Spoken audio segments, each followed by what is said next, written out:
49,918 kilometers in 3 years na si ADV. Marami-rami na rin akong na-upgrade sa kanya, performance upgrades, mga accessories. Ngayon, pakita ko sa inyo, hanap lang tayo ng spot dito sa may Clark. ADV 160 2026 accessories and performance upgrades.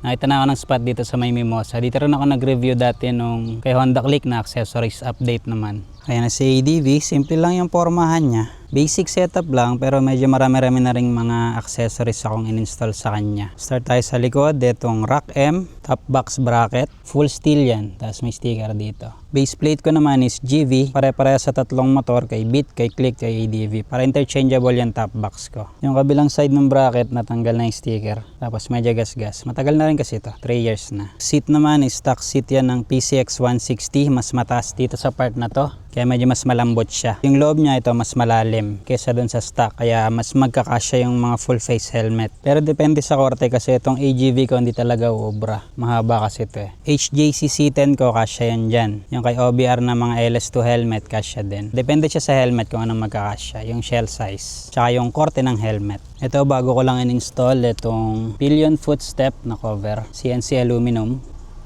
Meron siyang dalawang bolt dito. Tapos plastic ito, yung ilalim yung aluminum. Ang ginawa ko dito, nilagyan ko ng mighty band tapos baking soda para hindi ma-access. Pwede ka namang i-pry yan pag kailangan kong baklasin. Iwas nakaw. Magkabilang side yan, pati itong kabila. Mas naging beefy din yung tapakan. High des na mud flap, mas malaki siya ng konti tsaka mas malapad sa stock. Hindi nagka-crack yung rubber. Magandang klase siya na rubber. From High Des Philippines. Mesin skid plate. Pangatlong skid plate ko na yan. Yung una ko yung mesin din na hindi stainless, naputol agad. Yung pangalawa ko stainless na nagawa sa Pinas. 2 years ko nagamit bago naputol yung isang kabitan. Ito stainless na mesin na mas makapal. Never pa sumayad din. Sinacheck ko kasi yan kada mag-change oil ako. Ganun yung itsura niya sa ilalim. May access ka pa rin sa drain bolt pag mag-change oil ka. Pero ako nga binabaklas ko yan pagka mag-change oil ako. Para hindi ko makayat yung engine oil. Natanggal ko itong dalawa. So iluwagan ko yung kabilang side. Isang bolt lang naman yan. Tapos inupod ko lang. Spirit Beast na magnetic strainer screen cap. Tsaka itong nasa ilalim na drain bolt na magnetic din. Nakukuha niya yung mga very fine metal debris sa loob ng makina. Namamagnet niya kaya nalilinis yung loob ng makina sa metal debris. CNC footboard na merong slider dito. Nakatornilyo. Yung kasama niyang rubber well nut tinanggal ko. Pinalitan ko siya ng petal rivet nuts. Kaya lang hindi siya stainless kaya yung mga nandito na rivet nuts ko kinakalawang na. Ito hindi kasi hindi masyadong na i-stackan ng tubig ito. Mas madali siyang baklasin kasi yung well nut minsan nahuhulog. Kailangan kasi baklasin yan pag mag-access ka dito sa spark plug. Tapos sa kabilang side kapag ka mag-access ka ng coolant reserve, magsaling ka. Ang gamit kong coolant dyan is yung Honda na premix coolant. Pero magpapalit na ako din ng K-Works na coolant. Meron ako dun eh. Kailangan na rin kasi mag-flush ng coolant ulit. High Des deck pad from High Des Philippines. Ito matagal na to sa akin. Okay pa rin yung pagkakadikit niya. Pero yung mga kasama niya dati na kinabit ko na dito, natanggal na.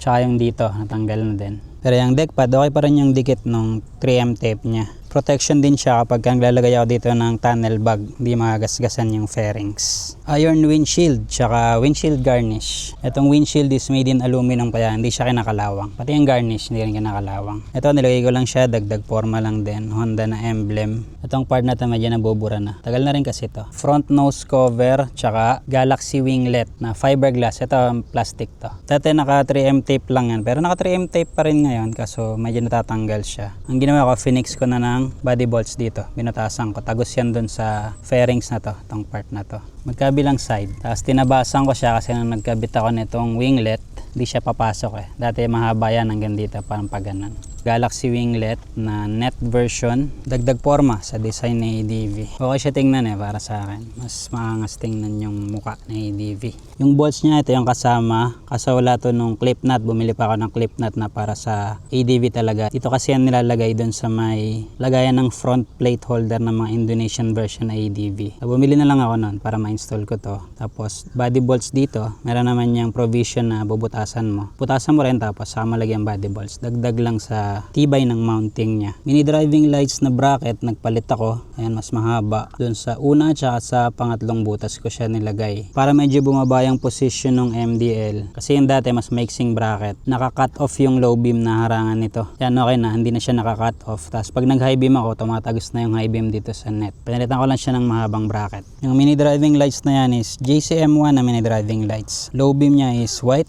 Tapos high beam niya is yellow and white na mixed. Simple lang siya tapos tago yung position niya. Gamit ko na 3-way switch is Atom.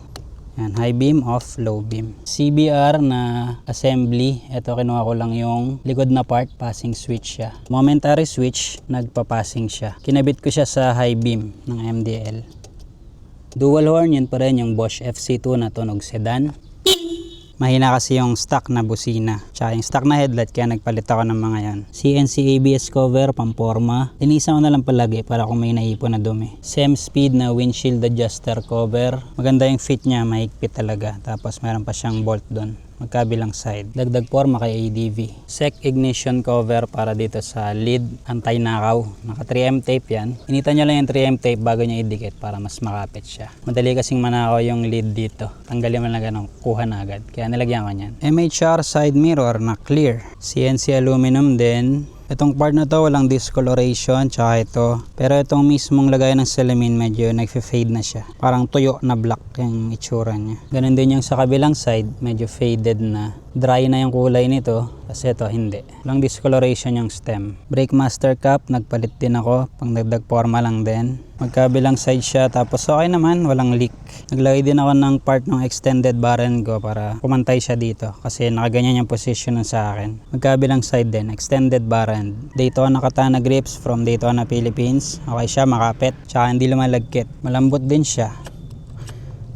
Then Daytona quick throttle na kinustom made ko yan. Ang cable niyan, ito na lang yung kasama ng Daytona, yung outer sleeve. Outer sleeve nitong dalawang to is yung stock. Pati yung adjuster, stock yan. Ito kay ADV, ito kay Beat. Kasi dalawa yung adjuster niya ng free play. Yung cable na kasama, yung Daytona pa rin kasi need ng mahaba. Ang gamit kong reel sa kanya is yung blue, medium lang. Mas mabilis siyang mag full throttle, mas maikse. Advantage kapag long ride, hindi ka piga ng sobrang lalim. Mas hindi ka mangangalay. Inusod ko rin pala yung position nitong brake master, asi, pag ganon. Tapos sinisud ko rin to. Tapos tinabasan ko para pumasok yung nakaumbok na side ng tornilyuhan nitong quick throttle. Pasok siya dyan. Para yung throttle ko, pantay lang dun sa handlebar. Smooth yung operation ng throttle.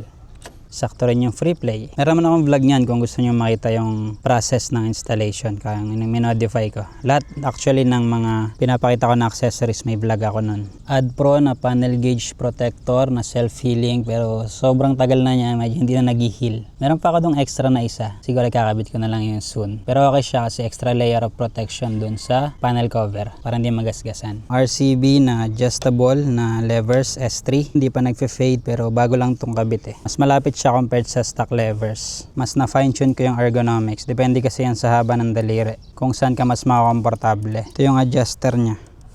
Ganyan mo lang, lalayo siya. Napa-forward siya na ganito para siguro kung matumba, less chance na babali. Parang gaganon lang. Kabilang side, same lang din. Spirit Beast na park brake lock. Para pag nakahinto ka, alam mag-phone or may abutin ka, hindi gagalaw-galaw yung motor. Pero pag mga incline na matarek, hindi obra yan. Hindi kaya. Nilagyan ko din siya ng spacer dito para ma-clear niya to kasi pagka nakapantay lang, hindi obra, tumatama. Spirit Beast, park brake lock. Satellite navigation na Android 14. Pinalitan ko na ng boot logo tsaka boot animation na still image lang. Yochi U6. Para siyang mini tablet. Pwede kang mag-navigate using offline maps. Mag-download ka lang tapos lagi mong update para wala maging problema. Directions. Ayan, may route na. Tapos start. Makapag-navigate na ako using offline maps. Pwede rin siyang online pala, i-connect mo lang sa hotspot ng phone mo para may internet siya kasi may wifi ito. Ayan, wifi. Pwede mo rin siyang connect sa phone via Apple CarPlay or Android Auto. Pero hindi ko na ginagamit yun kasi nga may built-in na siya na maps. Meron din siyang front and rear dash cams for security purposes. Auto record siya once na inon mo yung motor. Dito nakalagay yung front camera, tapos dito naman yung rear. Meron din siyang TPMS or tire pressure monitoring system para ma-monitor mo yung tire pressure mo. 28.4 PSI yung harap, 32.1 yung likod ngayon. Dito siya nakakabit yung TPMS na device, naka-pair dun sa unit kaya nababasa niya yung tire pressure. Ito naman yung sa likod. Pwede ka rin mag-play ng music or video, mag-save ka lang sa memory niya. Pwede ka mag-install ng mga apps nga. Facebook pwede, YouTube. Pero hindi ko na-advise na mag-nood kayo dito habang nagmamotor. Delikado yan. Yung mga naka-install ko, Google Drive, DJI Mimo. Meron din siyang remote, itong buttons na to. Yung home para makapili ka. TPMS, camera, Apple CarPlay, Android Auto, then balik sa homepage. Removable din pala to. Tatanggalin mo lang tong tatlong wires. Ito, tsaka itong sa GPS. Nilagyan ko na rin ng ganito pampatibay para hindi basta-basta mabebend kasi manipis yung GPS cable. Ito yung GPS niya, dyan ko minount para masagap yung signal. Meron din siya mga wire organizer, nilagyan ko para lang malinis. Tapos removable nga, quick release na magnetic. Pag natanggal mo na yung tatlong wires na yan, pwede mo siyang itago. Ito yung mount niya. Nagpalit din ako ng handlebar clamp para malagay ko yung DIY mount ko. Tsaka ito, naka 3M na lagayan lang ng wire para malinis. Bumili din ako nitong lagayan niya. Tsaka Samco Sport na cover. Pag tinanggal ko na to, cover ko yung ganon para hindi mababasa yung exposed na connectors. Ayan yung DIY mount ko. May vlog ako niyan kung gusto niyo makita yung process kung paano install. Aochi U6 from Aochi. So yun yung sa mga accessories na kinabit ko sa kanya, medyo madami na din. Sa performance upgrades naman, ang gulong na gamit ko ngayon is Beast Flash na stock size. 130 by 70 by 13 yung likod, pero mas malaki ang diameter nito, pansin ko. Mas makunat yung reading sa speedometer sa GPS compared sa stock tire. Maganda yung performance niya wet and dry. Yung harap, Beast Flash din na stock size, 110 by 80 by 14. Ayan yung size niya. Natry ko na din dati yung Beast X3M, kaya lang mas mabilis maupod. Mas matagal maupod tong flash. Pangalawang palit ko na yan eh. Yung sa likod pala, pangalawa. Ito isa pa lang. 2:1 kasi ako magpalit ng gulong. Delkevich na 260mm front rotor disc. Medyo hindi ko paramdam yung difference. Siguro kung meron man, konti lang. Kasi yung stock natin malaki na eh, 240mm. Siguro kung mag 280mm, mas ramdam. Pero nasa break-in period pa rin kasi ito, kaya di pa masyadong ramdam yung performance. Gamit kong bracket sa kanya is black diamond. Yung kasama kasing bracket nito pang CBS. Feeling ko mas okay kung mag black diamond na lang kayo kung gusto niyo yung 260mm na disc para magkasama na. Ito kasi mas mura, Delkevich na disc. Mahirap kasi maghanap nitong bracket na to. Second hand ko lang nabili itong bracket na to. Wala sa Shopee. Tapos yun nga, yung 280mm na 7 speed ka. So yun yung pinakamahal. Pinalitan ko rin siya ng hang bolts. Pagka kasi yung stock na disc bolts, hexagon yun. So pwede magasgas yung paint nito. Itong aluminum na carrier. Semi-floating siya. Gumagalaw-galaw yan na ganun. Para pag nagpreno ka, mag-a-align yung disc. Mas lalakas yung braking power. Pero yun nga, hindi ko pa masyadong ramdam yung difference talaga. GR5 na titanium bolts. Pinalitan ko lang para mas maganda-ganda tingnan. Meron din siyang washer. Pero bumili ako ng washer na pang GR5 din. Kasi mas maliit yung ulo nito kaya compared sa stock na caliper bolts. Pero okay naman, wala siyang sayad. 8x30. Tapos may washer na siguro nasa 2mm to or 1.5mm. Di sumasayad yung disc dito sa bolt yung kabilang side. Kasi 8x28 yung stock. Mas maiksi. Air filter ko is Daytona yung gamit ko ngayon. Hindi ko lang papakita kasi na sa loob. Tsaka yung spark plug, Daytona din na double iridium Ignimax. Okay naman yung performance. Walang misfire, walang hard starting sa umaga. TSMP stage 1 na power pipe pang PSX 160. Pinabago ko lang yung bracket sa ilalim para sakto dun sa swing arm yung kabitan ng bolts nitong canister. Kinakalawang na siya pero madali namang i-repaint yan.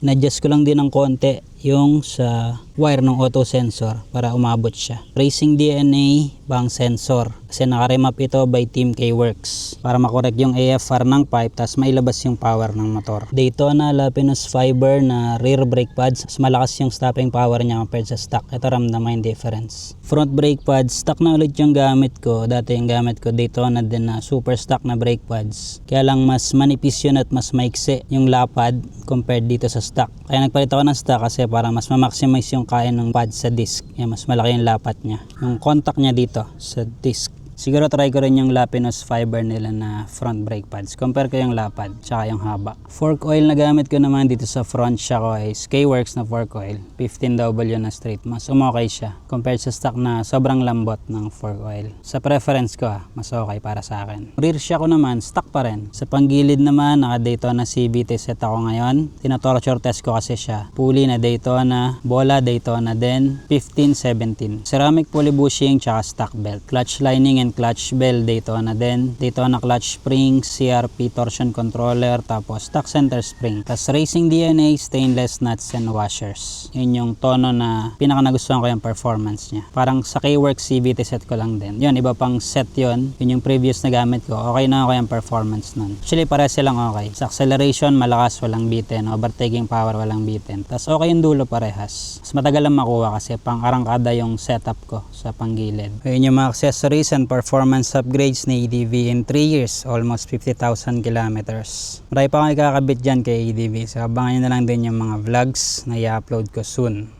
Sa engine performance naman, okay na okay pa rin siya. Smooth pa rin yung takbo ng makina, ng motor. Sa alagaan nyo lang sa maintenance, lalo sa change oil, ang pinaka-okay na nagamit ko na lang is so far kay ADV is yung Petronas Sprinta. Smooth talaga sa makina. Yung ball race din pala nito, Phyto na yung gamit ko. Mas matagal na siya compared dun sa stock na kumakabig na o nagkahukay. Ito okay pa rin hanggang ngayon. Nasa 30,000 kilometers na almost yung Phyto ball race. Ay, nakalimutan ko pala yung brake fluid na gamit ko is Preston DOT4. Mas mataas yung boiling point niya compared sa stock na DOT3. Less prone sa pagkulo ng brake fluid kapag nag-overheat na sa babad na preno, lalo kapag super downhill. Reliability ng ADB 160 tested na namin yung OBR talaga. Walang naging major na problema. Dami na kaming long ride na napuntahan, mahabang biyahe na sobrang init. Walang naging problema. Nabutasan ng gulong, yun, normal yun. Pero sa engine, wala. Sa 3 years, almost 50,000 kilometers na mileage na ADB 160. So yun lang sa 2026 accessories and performance upgrades ni Honda ADB 160.